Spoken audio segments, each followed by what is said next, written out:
नमस्कार friends, Ramakrishna mission का century celebration अपने आप में एक ऐसा प्लेटफॉर्म जिससे 100 वर्षों का वो इतिहास जमशेदपुर से जुड़ा हुआ 1920 से लेकर 2020 तक। आज मैं बताते हुए गर्व हो रहा है कि रामकृष्ण मिशन अपने आप में एक वैसी संस्था जो 100 वर्ष पूरा करके इस जमशेदपुर की सेवा कर रही है।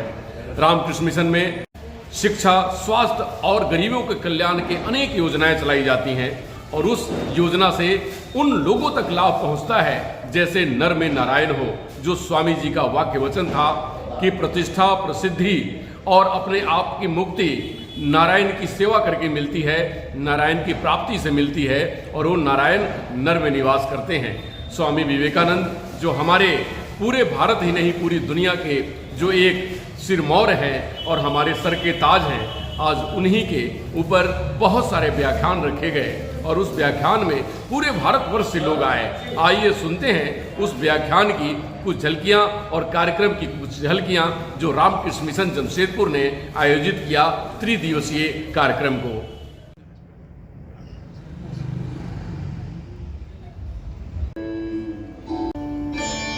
स्वामी जी, ये शताब्दी वर्ष है और 100 साल हमारे रामकृष्ण मिशन का जमशेदपुर और जमशेदपुर की बुनियाद कही जाए संस्कार और संस्कृति का एक ही धुरी है वो रामकृष्ण मिशन। क्या कहेंगे आज आप, क्योंकि बड़े जोशो खरोश के साथ उत्सव मनाए जा रहे हैं। जी, 3 दिवसीय ये सम्मेलन हो रहा है। ये सारे भारत और बांग्लादेश से कुछ करीब 200 साधु आए हैं, 200 संत आए हैं। इसमें रामकृष्ण मिशन के डिफरेंट सेंटर से और वही नंबर 200 करीब भक्त भी शामिल है और पूरे हमारे यहाँ करीब 700 हम लोग ये मैंने इसमें पार्टिसिपेट कर रहा हूँ और 3 दिवसीय ये सम्मेलन चल रहा है। हर दिन 2 सीटिंग में डिलीबरेशन हो रहा है, 9 बजे से 12 बजे तक, फिर 2:30 बजे से 5:30 बजे तक और शाम को 6:30 बजे से 9 बजे तक। अभी आज तो और ज़्यादा समय ले लिया, आज तो 10:30 बज जाएगा। तो ये 3 दिन संगीत सम्मेलन हो रहा है। तो इस संगीत सम्मेलन में पहला दिन तो पद्म भूषण पंडित सज्जन मिश्र आए थे। आज पंडित पूर्वायन चटर्जी सितार वादन करेंगे और कल संगीताचार्य पंडित अमीय रंजन बंदोपाध्याय वोकल रिसाइटल देंगे। उनकी आयु करीब 98 वर्ष है।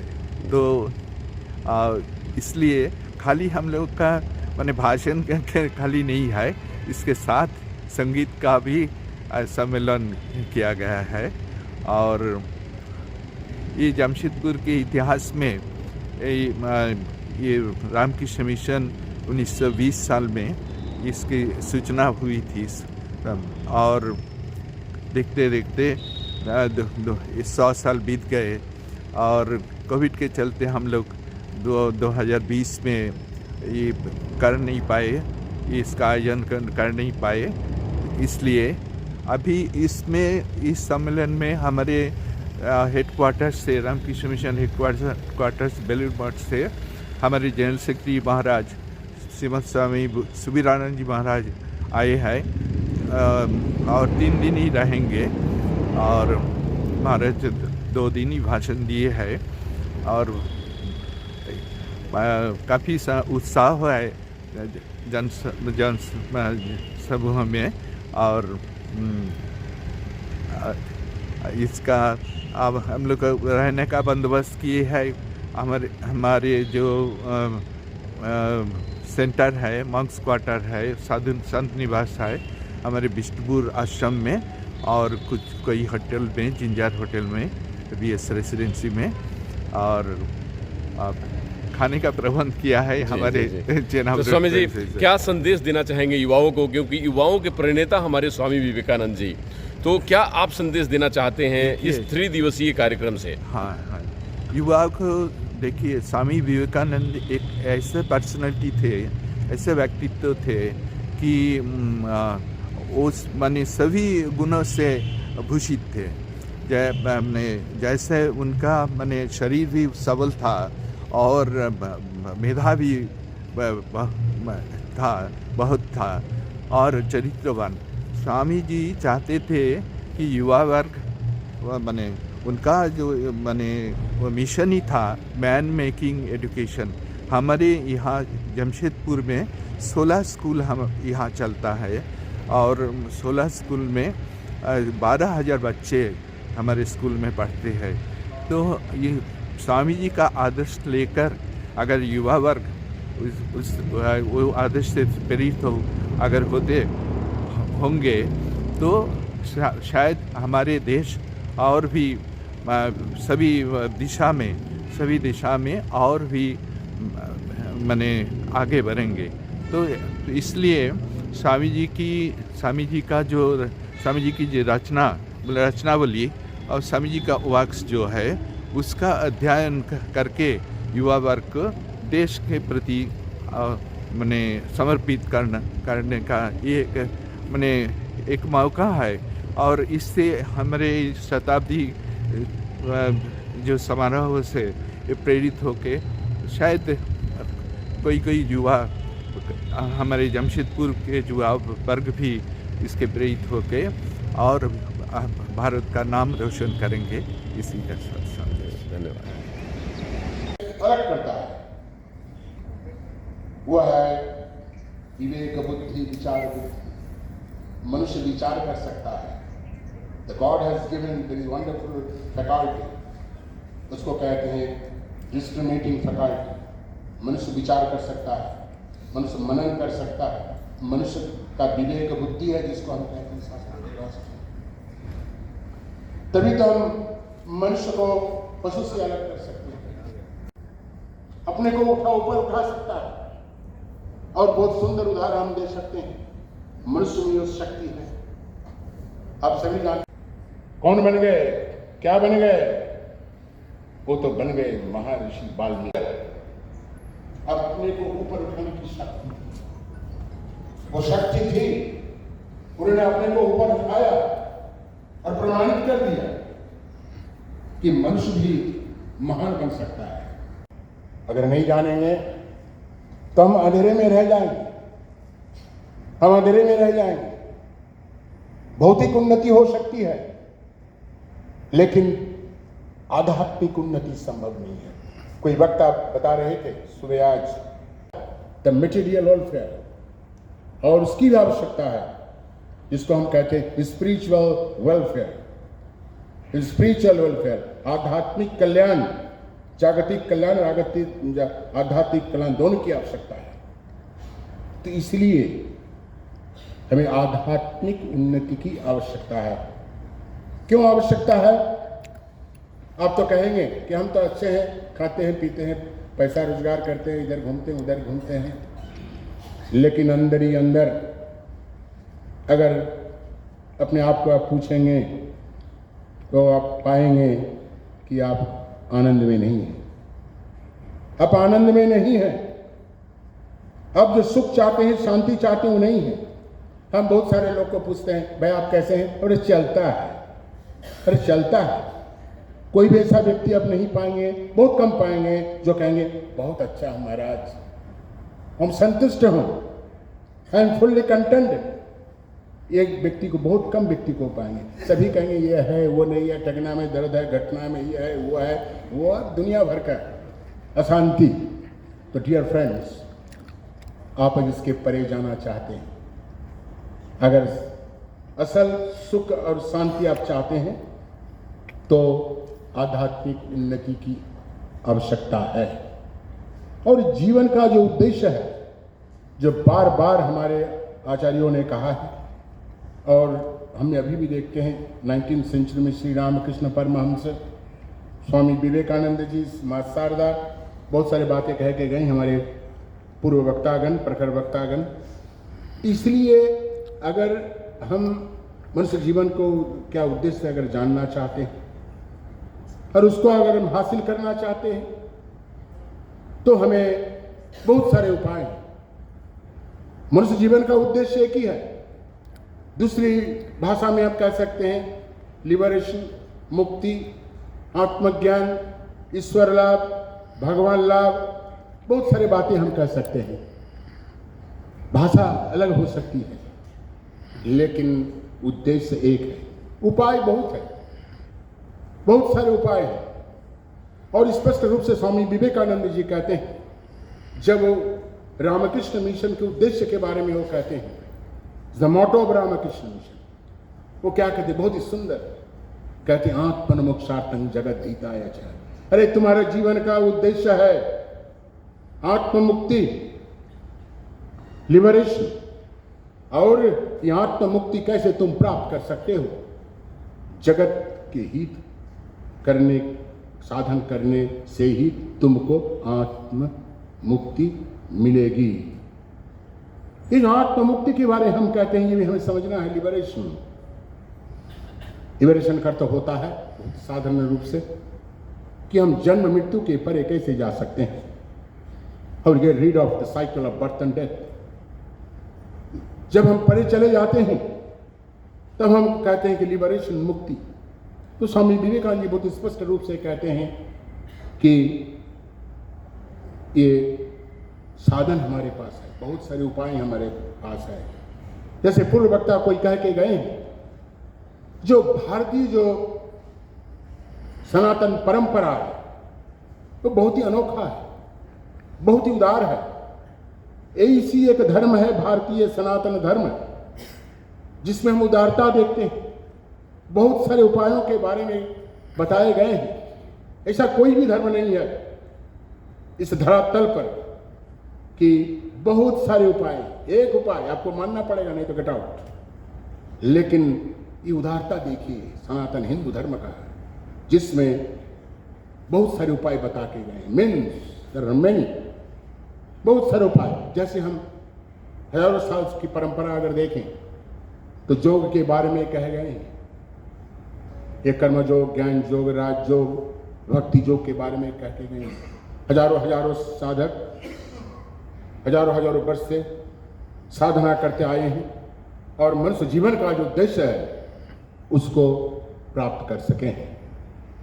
तो इसी में कहना चाहूँगा कि काम तो हम करते हैं, प्यार तो हम करते हैं, मन तो हम एकाग्र करना चाहते हैं, लेकिन करते हैं सब।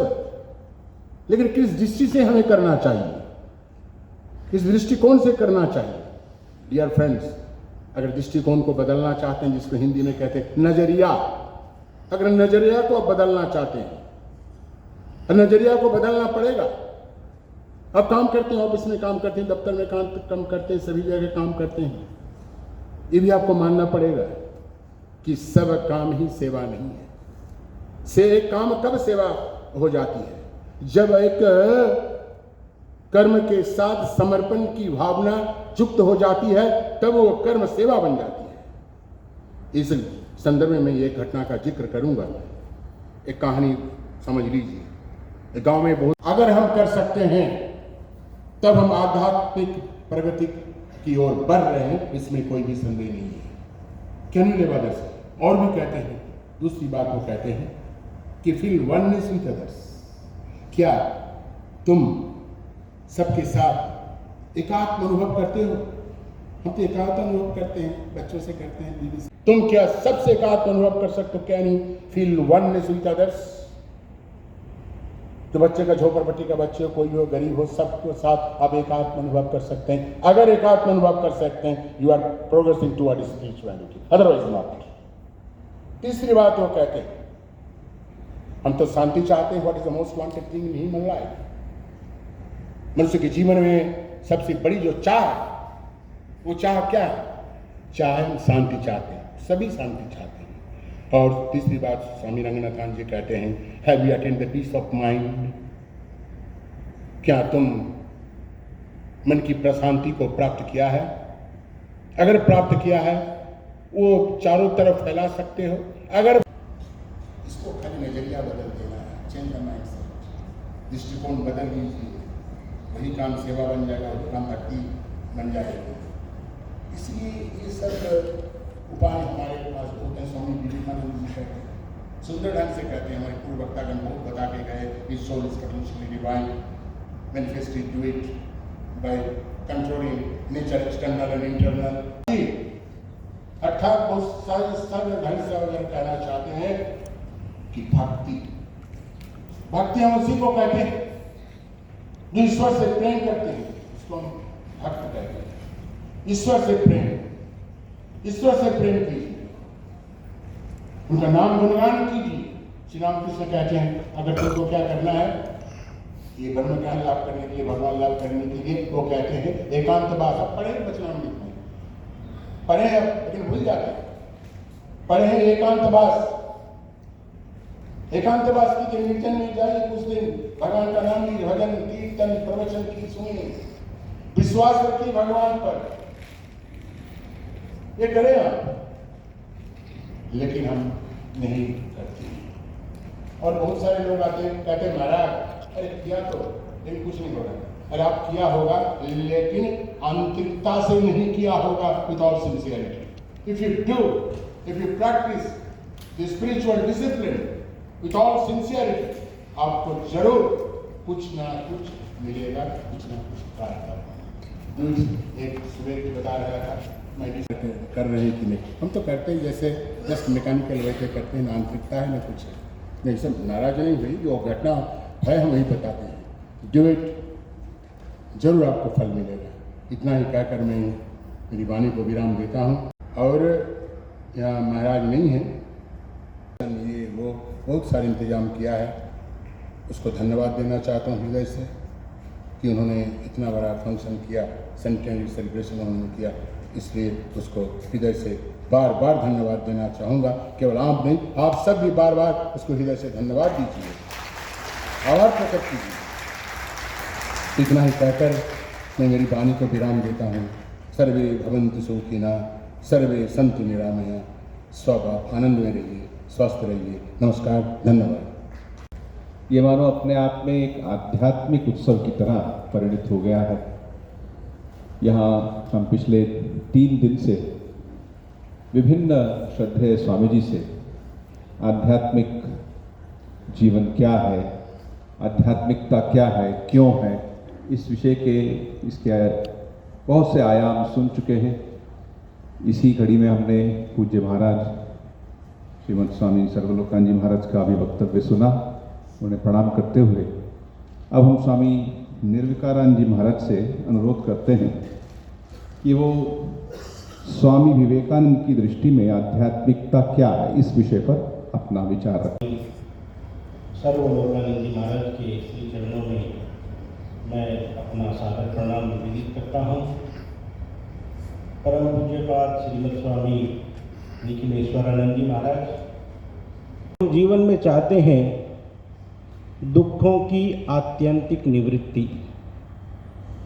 हमारे जीवन से दुख पूर्ण रूप से समाप्त हो जाए और उसके स्थान पर परमानंद की प्राप्ति चाहते हैं। आप किसी भी व्यक्ति से पूछिए आप ये काम क्यों करते हैं, व्यक्ति कहता है कि इससे पैसा मिलेगा। पैसे से क्या होगा, खान पान रहन सहन हो जाएगा, उसके बाद क्या होगा, आनंद मिलेगा, आनंद की प्राप्ति होगी। कोई भी व्यक्ति जितने भी संसार में हैं, सभी लोगों के जीवन का उद्देश्य एक ही है कि हमको जीवन में पूर्णता प्राप्त हो, अर्थात हमारे दुख पूर्ण रूप से समाप्त हो जाएं और परमानंद की प्राप्ति हो जाए। लेकिन पहली बात यह है, यदि विश्लेषण करके देखें, हर व्यक्ति ये परम आनंद क्यों चाहता है। हमारे शास्त्र कहते हैं कि जो जिसका सोर्स होता है, जहाँ से जो निकलता है, वापस वहीं जाना चाहता है। हम लोग अपने अपने आश्रमों से आए हैं और वापस आश्रमों में चले जाएंगे। आप लोग अपने अपने घरों से आए हैं, वापस घर चले जाएंगे। जहाँ से आए हैं वहीं वापस जाना है। उदाहरण के रूप में पुराणों में उदाहरण दिया गया है, यदि मिट्टी के एक ढेले को हम आकाश में फेंकते हैं तो वो वापस पृथ्वी पर आ जाता है। साइंस का कोई विद्यार्थी रहेगा तो वह कहेगा नहीं, ये तो गुरुत्वाकर्षण के कारण नीचे आया है। लेकिन शास्त्र क्या कहते हैं कि नहीं, वो इसलिए नीचे आया है क्योंकि वो जो मिट्टी का ढेला है वो पृथ्वी का अंश है, और अंश और अंशी अलग अलग नहीं रह सकते। इसी प्रकार जीवात्मा और परमात्मा, मनुष्य और भगवान अलग अलग नहीं रह सकते। देर सवेर हमको परमेश्वर की ऊपर जाना ही पड़ेगा। और शास्त्रों ने हमारा स्वरूप निर्धारित किया है। शास्त्र कहते हैं कि हम सच्चित आनंद हैं। कोई भी व्यक्ति मरना नहीं चाहता। बुढ़े से बुढ़ा आदमी संसार के झंझटों में फंसा रहता है। उसको लगता है कि यदि मर जाऊं तो शायद झंझट खत्म हो जाएंगे। लेकिन यदि उसके अंतःकरण से उसको पूछ के देखो कि आप मरना चाहते हैं कि नहीं, तो पूछ के देखो कि आप मरना चाहते हैं कि नहीं। पुराण में एक कथा आती है, एक बुढ़िया मरना चाहती है या ये जीवन का त्याग करना चाहती है। प्रभु प्रकट हो गए। अब बुढ़िया को लगा कि प्रभु तो साक्षात सचमुच में आ गए हैं। तो बुढ़िया कहती है, हाँ बुलाया तो था आपको, लेकिन यहाँ कोई आदमी नहीं था, इसलिए लकड़ी का गट्ठा मेरे सिर पे वापस रखवा दिया। तो कहने का अर्थ क्या है, यही सबकी कमोबेश अवस्था है। और हम ये जो आनंद ढूंढते हैं, शास्त्रों ने उसके 3 विभाग कर दिए हैं। आप देखेंगे आनंद हम ढूंढते हैं व्यक्तियों में, ज्यादा से ज्यादा व्यक्ति हमको जाने। आनंद ढूंढते हैं वस्तुओं में, ज्यादा से ज्यादा वस्तुएं संग्रहित करें। और इसके बाद जब एक स्थान पे हम बोर हो जाते हैं रहते रहते, फिर स्थान परिवर्तन के लिए हम दूसरी जगह पे जाते हैं। तो हमने आनंद को ढूंढा है व्यक्तियों में, वस्तुओं में और स्थानों में। लेकिन ऐसा नहीं है कि हम ये जो आनंद मिला है हमको, हम इससे तृप्त हो गए हैं। भगवान श्री रामकृष्ण पदस्नाली अवलम्बन करे आत्ममुक्ति और जगतेर सर्वप्रकार कल्याण साधन। এবং এই সংঘের বৈশিষ্ট্য কি স্বামীজি বলছেন, শ্রীরাম বিলাসিতা তপস্যা বা যোগ নয়, উদ্দেশ্য ভববন্ধন ছেদন, জ্ঞান ও ভক্তি লাভ। এটি শ্রীরামকৃষ্ণের মূল কথা। আমি সেই ঘটনায় আর রিপিট করছি না, যে যে ঘটনার বা যে অবস্থার প্রেক্ষিতে স্বামীজি শুনেছিলেন সেটিকে রূপ দেওয়ার জন্য স্বামীজি आदेश है पूज्य स्वामी अमृत रूपानंद जी का। हमने अभी अभी बहुत ही सुंदर प्रवचन सुने हैं। अभी स्वामी महाप्रज्ञानंद जी महाराज ने बंगला में बताया, उनका विषय था Swami Vivekananda as the flag bearer of Shri Ramakrishna's message and fulfiller of Shri Ramakrishna's mission.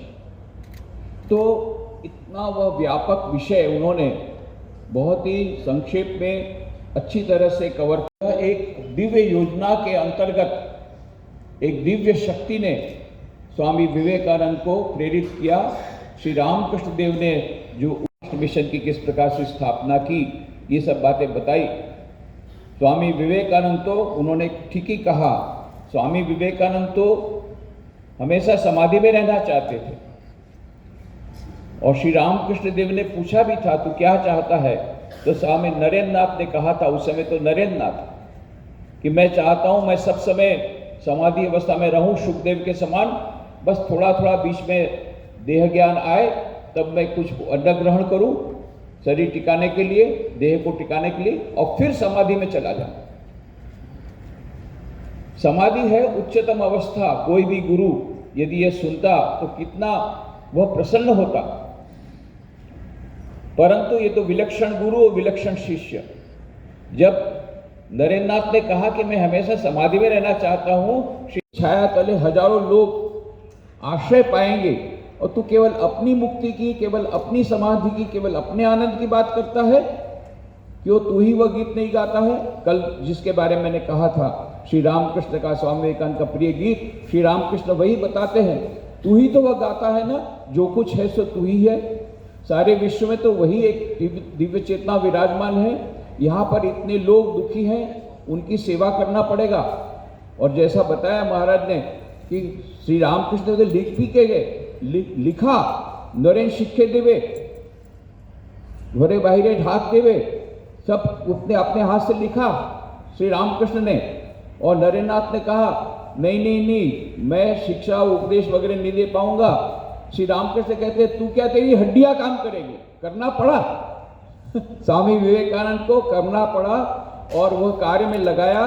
स्वामी श्री रामकृष्ण देव ने कहा समाधि जो अवस्था है, ताला लगा दिया, चाबी मेरे पास रहेगी। वो फिर ताला खुला 4 जुलाई 1902 को।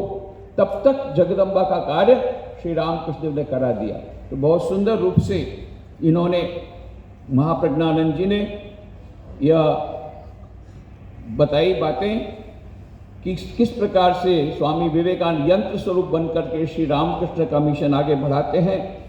स्वामी निर्विकारानंद जी ने आध्यात्मिक जीवन की बहुत सुंदर बातें बताई कहानियों के माध्यम से, किस प्रकार से सरलता के द्वारा सरलता से ईश्वर प्राप्ति हो सकती है। ईश्वर प्राप्ति का सरल उपाय है सरल बनो। वो कहानी के माध्यम से उन्होंने बहुत सुंदर रूप से समझाया। पूज्य स्वामी सर्वलोकानंद जी महाराज ने अपने अत्यंत प्रेरक प्रवचन के द्वारा बताया कि जीवन का उद्देश्य क्या है। उनका विषय ही था the goal and the means in spiritual life. तो उन्होंने यही कहा था कि अनेक लोग ऐसे हैं जो मनुष्य जीवन का ध्येय जानते नहीं हैं। वो बहुत बताई पहले बात बंकिम चंद्र चट्टोपाध्याय की, श्री रामकृष्ण बहुत सुप्रसिद्ध उपन्यासकार। वे जब श्री रामकृष्ण देव के पास आए, श्री रामकृष्ण देव ने पूछा जीवन का उद्देश्य क्या है, तो उन्होंने यही कहा बस उद्देश्य क्या है, खाओ पियो मौज करो। तो श्री रामकृष्ण देव कहा तुम्ही तो बड़ो छेछड़ा, तुम तो बहुत बड़े बेहुदे हो, रेचेड हो। ये सब बात बता करके उन्होंने कहा किस प्रकार से श्री रामकृष्ण देव ने बार बार यही बताया है कि जीवन का उद्देश्य ईश्वर प्राप्ति। और 1 जनवरी की घटना का उन्होंने जिक्र करके कहा किस प्रकार से श्री रामकृष्ण देव कल्पतरु के दिन, कई लोग ऐसा सोचते कल्पतरु मैंने जो चाहिए वो मिलेगा, पर श्री रामकृष्ण देव ने ये नहीं कहा कि तुम्हारी नौकरी लग जाएगी या तुम्हारे बच्ची का विवाह हो जाएगा, ये सब नहीं कहा था। एक ही बात कही थी, तुम्हारे चैतन्य हो, तो तुम लोगों को चैतन्य प्राप्ति हो। यह चैतन्य प्राप्ति होना, ईश्वर की प्राप्ति करना, यही जीवन का उद्देश्य है। बहुत सुंदर रूप से स्वामी सर्वलोकानंद जी महाराज ने हमको बताया। इसके पूर्व मुक्तिदानंद जी महाराज ने वह जो बहुत सुंदर रूप से समझाया कि हमारा जो जीवन का उद्देश्य जो बताया था Swami Vivekananda doctrine of the divinity of the soul and its practice, यह उनका विषय था। उसके बारे में बहुत सुंदर उन्होंने बात बताई कि यह जो डिविनिटी का मैसेज है Swami Vivekananda, that is the central message of Swami Vivekananda. Swami Vivekananda के जितने संदेश हैं उनको यदि हम पढ़ते हैं तो उसमें हमको यही लगता है कि डिविनिटी, दिव्यता की बातें स्वामी विवेकानंद कहते हैं। और बहुत सुंदर शब्द मुक्तिदानंद जी व्यवहार किया, he was the champion of divinity. यह दिव्यता को दर्शाने के लिए मानो वो चैंपियन थे। और उन्होंने स्वामी विवेकानंद का वह जो सुप्रसिद्ध कोटेशन है वह कहा, each soul is potentially divine, the goal of human life is to manifest this divinity within by controlling nature, external and internal.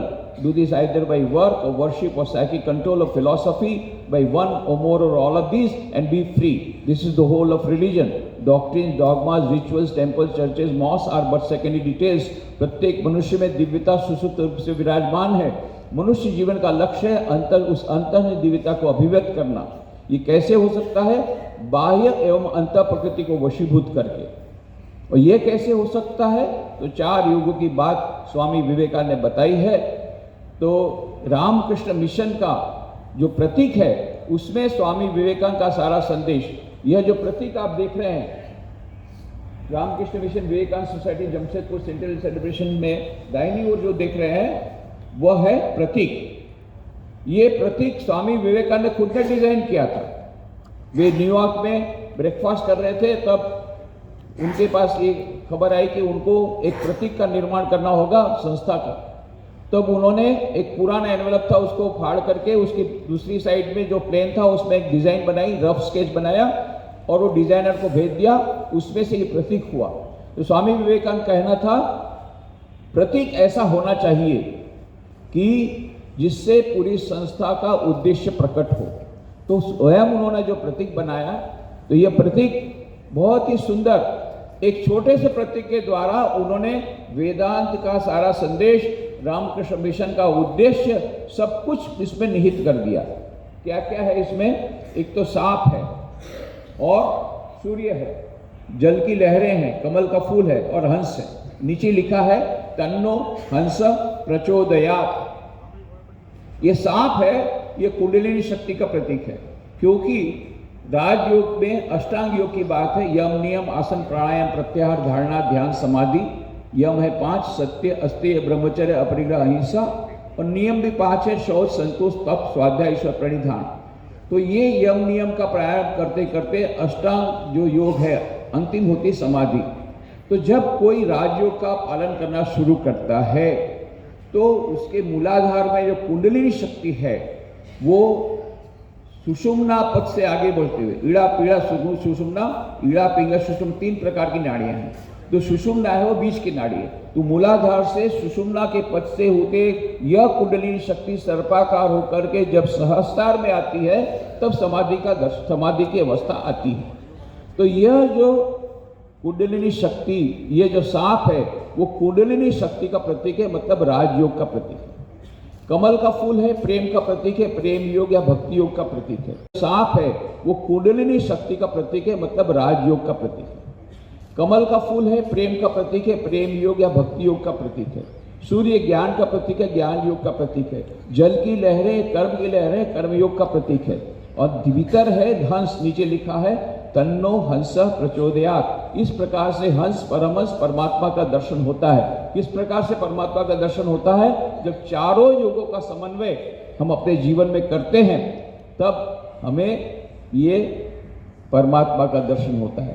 Maharaj ji, century celebration अपने रामकृष्ण मिशन विवेकानंद सोसाइटी जमशेदपुर का, और एक अपने आप में बड़ी अद्भुत, क्योंकि एक से एक विद्वान और एक से एक अपने संत और महापुरुष लोगों ने अपना व्याख्यान देना शुरू किया लगातार 3 दिनों से, और पूरी दुनिया को एक राह दिखाने का काम कर रहे हैं, जैसे कभी स्वामी विवेकानंद जी ने किया था। आप क्या कहना चाहेंगे इस विषय को लेकर? जी, मेरा 7 वर्ष रामकृष्ण मिशन में जमशेदपुर का अभी हुआ 7 वर्ष समारोह जयंती चल रहा है। ये 1920 साल में शुरुआत किया था। यहाँ का जो टाउन डायरेक्टर था उपेंद्रनाथ मुखर्जी और सत्येश गुप्ता, इन्होंने यहाँ स्टार्ट किया था। फिर 1923 साल में रामकृष्ण देव परमहंस देव का, उनका जो शिष्य थे स्वामी अभेदानंद जी ने हमारा ये लाइब्रेरी हॉल का फाउंडेशन स्टोन लेट किया था। उसके बाद 1927 साल में बेलूर मठ को इसको हैंडओवर किया गया है। तो एक्चुअली 1920 साल से अब 2020 में ही इसका शताब्दी पूर्ण हो गया, लेकिन लॉकडाउन और कोविड के चलते हम लोग इसका थोड़ा लेट से हुआ है। और यहाँ देखिए, स्वामी विवेकानंद का ये शुरू हुआ संस्था, ये 1897 साल में जिस महायज्ञ को उन्होंने शुरू किया था, वही महायज्ञ जो मनुष्य का ईश्वर के रूप में सेवा करने का यज्ञ प्रारंभ किया था, वही यज्ञ अभी बहुत सारे संस्थानों भी अपनाया है। रामकृष्ण मिशन तो कर ही रहा है, चारों तरफ शिक्षा का माध्यम में, चिकित्सा का माध्यम में, और भी रिलीफ और बहुत सारे जन कल्याणमुखी कार्यक्रम का माध्यम से हम लोग का चल ही रहा है। ऐसी स्वामी जी तो जमशेद जी का साथ जहाज़ में जा रहे थे 1893 साल में, तो वहाँ उन्होंने जहाज़ में स्वामी जी से बात हुआ था।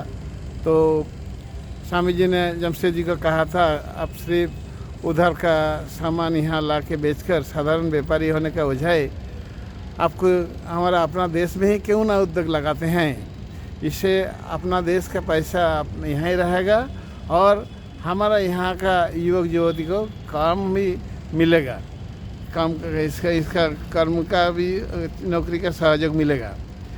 तो उन्होंने बड़ी सीरियस लिया था जमशेद जी टाटा ने। तो ये जमशेद जी का ये तो एक ऐतिहासिक मिलन था। ये भारतवर्ष का सर्वोच्च औद्योगिक क्रांतिकारी जमशेद जी टाटा के साथ भारतवर्ष के आधुनिक ऋषि स्वामी विवेकानंद के साथ, जिसका फलस्वरूप हमें तो अभी प्राप्त होता ही है। जैसा बेंगलुरु में हमारा Indian institute of science and technology, Tata institute of fundamental research, और हम लोग जमशेदपुर शहर में खड़े हैं, ये तो इसका तो देखे हैं। और इसके अलावा टाटा का सारे तो सब कुछ है। टाटा साहब का एक लेटर भी लिखे थे जो बेलूर मठ में अभी भी प्रिजर्व किया हुआ है। यहाँ टाटा मेरे इसमें म्यूजियम में भी ये रखा हुआ है, प्रिजर्व किया हुआ है। तो इसका तो असर चलता ही है। स्वामी विवेकानंद के साथ ये टाटा का एक रिलेशन तो था ही।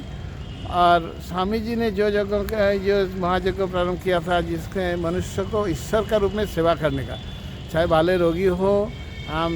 स्वामी जी ने कहा था, क्या आप आंख बंद के भगवान के देखते हो कि आंख खोलने पर नहीं है? तुम्हारा सामने ईश्वरी दीन के रूप में, दुखी के रूप में, अर्थ के रूप में खड़े हैं। अगर तुम इनकी ईश्वर ज्ञान से सेवा करो तो तुम्हें ईश्वर की प्राप्ति अवश्य होगी। तो स्वामी विवेकानंद ने हम लोग को इतना आसान से इतना सुंदर मार्ग बताया है कि हम जाति धर्म निर्विशेष किसी ने भी अगर इस तरह ईश्वर ज्ञान से सेवा करें तो उनको ईश्वर प्राप्ति अवश्य होगी। उसी विश्वास में हम लोग सारा दुनिया में, हमारा सिर्फ भारतवर्ष में नहीं, सारा दुनिया विश्व में अभी रामकृष्ण मिशन का यही कार्यक्रम चल रहा। किसी तरह से भी, चाहे ज्ञानदान हो, चाहे विद्यादान हो, चाहे अर्थदान हो, चाहे रिलीफ कार्य हो, किसी तरह से भी हम लोग समाज को देना है। जबकि उनका मोटो था आत्माना मोक्षार्थं जगद्हिताय च, ताकि हम लोग का अपना सल्वेशन के लिए, हमारा रियलाइजेशन के लिए जगत का कल्याणकारी कुछ कर्म करें, ताकि उसी कर्म से हमारा भी मुक्ति प्राप्त हो। जी स्वामी जी, युवाओं को क्या कहना चाहेंगे इस शताब्दी? युवाओं को इस शताब्दी स्वामी विवेकानंद का जो आह्वान है युवाओं के प्रति, उनको जो विश्वास था, भरोसा था, तो युवाओं को, पीढ़ी को हम लोग को अभी जगाना है। जो हमारा अंदर में जो भगवत सत्ता सोया हुआ है, इनको जगाना है। इसको जगने से ही वो खुद अपना पैर में आत्मविश्वास, सेल्फ कॉन्फिडेंस जग जाएगा। तो सेल्फ कॉन्फिडेंस होने से हमारा सामने किसी भी काम से हम रुकेंगे नहीं। हमें कोई भी काम आए, कितना भी कठिनाई हो, हम सबको हम उसके समाधान में आ सकते हैं। ऐसी जी, धन्यवाद स्वामी जी, बहुत बहुत धन्यवाद, बहुत थैंक यू। काफ़ी दिनों से प्रतीक्षा में थी कि ये कार्यक्रम हो और युवाओं को एक सशक्त बनाने में रामकृष्ण मिशन का जो मुहिम है उसमें कामयाबी मिले। क्या कहेंगे इस कार्यक्रम को लेकर? देखिए, ये रामकृष्ण मिशन जो जमशेदपुर की जो शाखा है वो आज से 104 साल पहले शुरुआत हुआ था। तो इसका 1 साल पूरा हुआ 2020 में, लेकिन कोविड आने के कारण हम लोग इसको 4 साल विलम्ब से करना पड़ा, इसलिए हम लोग अभी 2024 में कर रहे हैं। तो हम लोग सब जानते हैं कि रामकृष्ण मिशन का ये जो शाखा केंद्र है, विशेषकर युवाओं में शिक्षा के प्रचार प्रसार के लिए जाना जाता है। हमारे लगभग स्कूलों में, 16 स्कूलों में 12,000 से ज़्यादा छात्र छात्राएं, गरीब परिवार के छात्र छात्राएं लगभग मुफ्त में उच्च कोटि के शिक्षण ग्रहण करते हैं। तो जब 100 साल हो गया तो हमारे मैनेजमेंट ने, प्रबंधन ने विचार किया कि क्यों ना 100 वर्ष को हम लोग शताब्दी वर्ष के रूप में मनाएं और इस कार्यक्रम का पूरा जमशेदपुर में, ताकि लोग जानें हमारे मिशन के क्या क्या कार्यक्रम होता है, उसको समझें। इसलिए ये शताब्दी वर्ष में हमारे लगभग भारतवर्ष के लगभग सभी जगहों से, सभी प्रदेशों से और सभी हमारे सेंटरों से, चेन्नई से, तमिलनाडु से, आंध्र प्रदेश से, केरला से, इधर महाराष्ट्र से, गुजरात से, उत्तर प्रदेश से, सभी प्रदेशों से साधु सन्यासी आए थे।